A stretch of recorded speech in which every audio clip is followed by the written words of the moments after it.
Donald Trump's administration is aiming to bring the first group of white South Africans to the United States via its refugee program as soon as next week. 3 people familiar with the matter have said. It's a divisive move. Thank you, Mr. Trump. Especially given that Trump has been blocking refugee admissions from the rest of the world. 2 of the sources, who requested anonymity as they were sharing internal plans, said their aim is to fly the initial cohort of around 50 Afrikaners into Washington Dulles International Airport in Virginia. It was like an answered prayer. Life coach Katia Beeden is administrator of a website that seeks to help white South Africans take up Trump's offer. We've been forgotten. It's very hard for us to travel. It's very hard for us to get visas. So to suddenly hear that a country like the United States is offering us refugee status was a really big deal. And I was so excited. I felt so relieved. It just felt like a lifeline. In February, Trump issued an executive order that called for the US to resettle Afrikaner refugees. It said Afrikaners, who are descendants of mostly Dutch early settlers, were victims of unjust racial discrimination.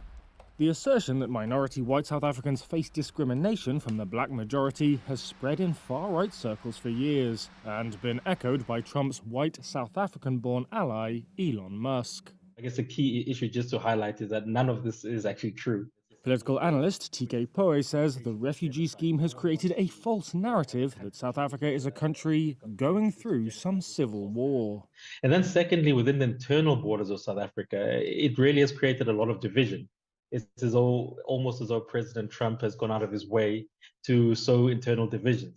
Violence against white farmers and a law allowing for the expropriation and redistribution of land are often cited as evidence of anti-white discrimination in South Africa. However, out of 26,000 murders in South Africa last year, just 44 were linked to farming communities, according to police statistics. Crime researchers say the overwhelming majority of murder victims are black. In addition, 3/4 of private land in South Africa is white-owned and not a single expropriation has taken place. South Africa's government has criticised Trump's program, saying that it fails to recognise South Africa's history of colonialism and apartheid. It added that it's ironic that refugee status is being offered to people from the most economically privileged part of South African society.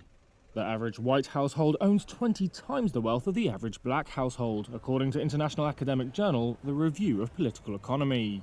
Official data shows unemployment rates are far higher among black citizens. As long as it's not here, you can go anywhere you want. Trump's order also came after he'd suspended all US refugee admissions, citing security and cost concerns. Thousands of Afghans, Congolese and others fleeing conflicts were blocked even after they'd been vetted and cleared. What Biden did to them.